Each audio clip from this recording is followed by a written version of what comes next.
Good morning. Welcome again to Morning Devotions. Thank you again so much for our time together. Right now, I want us to come back to just one verse in Deuteronomy chapter 30, verse 6. The Lord your God will circumcise your hearts and the hearts of your descendants. Now notice the purpose of a circumcised heart, so that you may love him with all your heart and with all your soul and live. It amazes me how people want to somehow separate the Bible into Old Testament and New Testament, and this was how God was then, and this is how God is now. But it doesn't work like that. God doesn't change.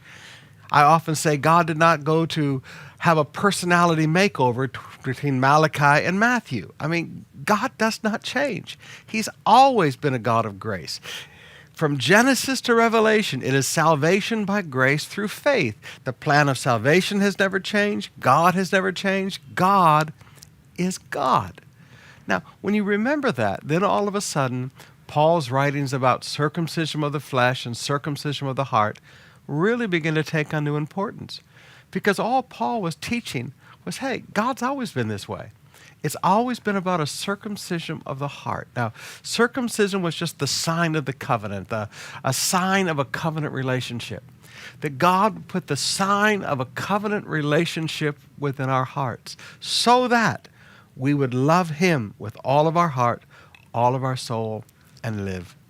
Brothers and sisters, some of you just need to come to God and say, Lord, I bring you my heart. I don't just bring you my head. I seek you with all of my heart. And as you bring your heart to God, watch how God touches and changes your heart. And loving him becomes the easiest thing in the world to do.